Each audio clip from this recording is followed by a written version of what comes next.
आज आप लोगों के लिए एक बहुत बड़ा गुड न्यूज़ है। जो लोग लाइब्रेरियन का बहुत दिनों से आप लोग वेट कर रहे थे, तो लाइब्रेरियन का जो नोटिफिकेशन है वो अभी तक तो नहीं आया है, लेकिन इसका जो नियमावली है, सेवा शर्त है, ये आउट हो चुका है। और सबसे अच्छी बात है कि आप लोगों के लिए इसमें डोमिसाइल भी जो है गवर्नमेंट के द्वारा लगाया गया है, तो ये सबसे अच्छी बात है। हम जो बिहार के लोग हैं उनके लिए एक एक करके समझते हैं इसमें कि क्या क्या इसमें जो चीज़ें हैं हम लोगों के काम का चीज़ें हैं। तो सबसे पहले आपको बता दें कि इसमें जो बहाली होने जा रही है, ये आपको माध्यमिक और उच्च माध्यमिक के लिए है। माध्यमिक जो स्कूल है, जहाँ क्लास 10 तक की पढ़ाई होती है, और उच्च माध्यमिक जो है 10+2। वर्तमान में ज़्यादातर जो विद्यालय है वो 10+2 तक की पढ़ाई हो रही है। यहाँ आपको उच्च माध्यमिक विद्यालय में आपकी पोस्टिंग होने जा रही है। अगला जो आपके लिए इम्पोर्टेंट चीज़ है कि इसकी जो बहाली होगी लाइब्रेरियन का, उसके लिए आपको लिखा हुआ है कि पात्रता परीक्षा से अभिप्रेरित है बिहार विद्यालय परीक्षा समिति द्वारा जो आपको एग्जाम लिया जाएगा, वो पात्रता परीक्षा यानी आपको देना पड़ेगा एस्टेट।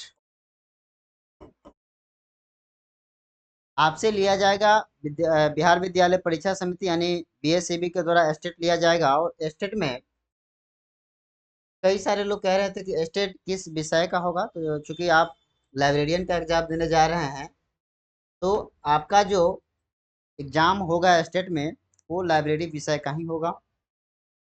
अगला जो आपके लिए इम्पोर्टेंट है, वह ये 4 नंबर कॉलम सबसे ज्यादा इम्पोर्टेंट है। इसमें लिखा हुआ है कि भारत का नागरिक एवं बिहार का निवासी। ये सबसे ज्यादा आपके लिए इम्पोर्टेंट है। जैसा हमने शुरुआत में कहा था कि सरकार ने डोमिसाइल इसमें लगा दिया है, जो कि बिहार के लोगों के लिए बहुत ही बेनिफिट होने वाला है। स्पष्ट लिखा हुआ है कि भारत का नागरिक होना चाहिए और बिहार का निवासी होना चाहिए।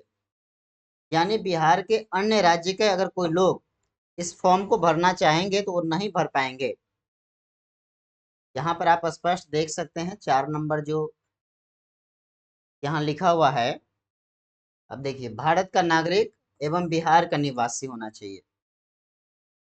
तो अगर कोई व्यक्ति अगर बिहार से बाहर के हैं, तो वो इस फॉर्म को नहीं डाल सकते हैं। यानी पूरी तरह से यहाँ पे डोमिसाइल लग चुका है।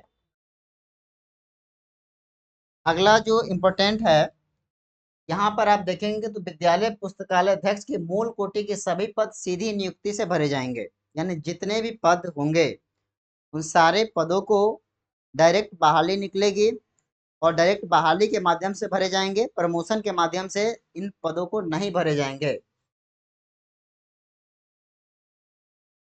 अगला जो आपके लिए इम्पोर्टेंट है इसमें कि अगर आपका सिलेक्शन हो जाता है, स्टेट देते हैं आप, स्टेट देने के बाद विभाग एक और एग्जाम करवाएगी, और उस एग्जाम में सफल हो जाने के बाद अगर आपका सिलेक्शन हो जाती है और सिलेक्ट हो जाते हैं आप, तो आपकी ट्रेनिंग पीरियड कितनी होगी? तो आपका जो ट्रेनिंग पीरियड होगा, वह 1 साल का रहेगा।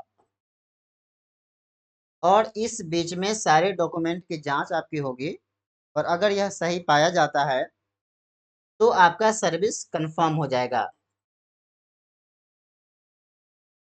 अब एक सवाल आपके मन में ये भी आएगा, क्या 1 साल जब तक आपका सर्विस कंफर्म नहीं हुआ है तब तक आपको वेतन मिलेगा? तो सर्विस कंफर्म नहीं भी हुआ रहेगा, तब भी आपका वेतन मिलता रहेगा।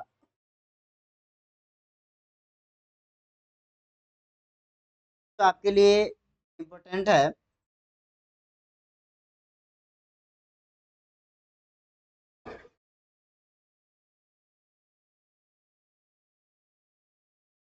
वेतन इसमें कितना मिलेगा? देखिए, इसमें स्पष्ट नहीं है वेतन कितना मिलेगा, लेकिन जैसा कि शुरुआत में बताया गया है कि आपका जो ये बहाली होने जा रही है, ये उच्च माध्यमिक विद्यालय के लिए होने जा रही है।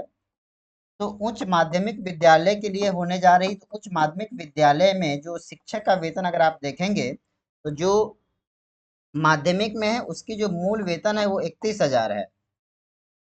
और जो सॉरी माध्यमिक में जो है उनका 31,000। और उच्च माध्यमिक में जो लोग हैं, उच्च माध्यमिक में जो लोग हैं उनका वेतन अगर हम देखें तो उच्च माध्यमिक में वेतन 32,000 है। तो हो सकती है कि इसका भी वेतन आपको कम से कम 31,000 और ज़्यादा से ज़्यादा 32,000 आपका रहे। लेकिन ज़्यादा चांस बन रही है कि 31,000 ही होना चाहिए। 31,000 क्यों होना चाहिए? क्योंकि योग्यता जो इसको डिसाइड किया गया है कि योग्यता आगे हम देखेंगे इसकी योग्यता क्या होगी। अच्छा, कुल पद कितना रहेगा ये भी हम लोग चर्चा करेंगे। उससे पहले योग्यता हम समझ लेते हैं। इसकी योग्यता में सब पहला जो शर्त है कि आपके पास किसी भी विषय में स्नातक होना चाहिए। किसी भी विषय में स्नातक होना चाहिए। और दूसरा जो शर्त है कि आपके पास लाइब्रेरी साइंस में स्नातक होना चाहिए, जिसको हम लोग बिलिस के नाम से जानते हैं। यानी बैचलर इन लाइब्रेरी साइंस आपके पास होना चाहिए। अगर आपने स्नातक कर रखा है और बिलिस की डिग्री है तो आप इसके लिए योग्य हैं।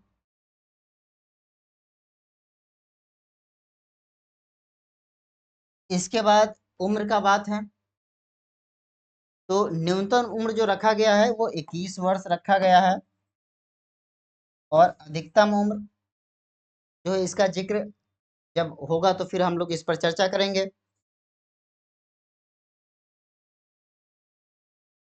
इतनी बातें जो महत्वपूर्ण थी हमने आपके साथ शेयर की। अगर कुछ बातें आपके दिमाग में और चल रही है तो आप हमसे कमेंट करके पूछ सकते हैं। Thank you.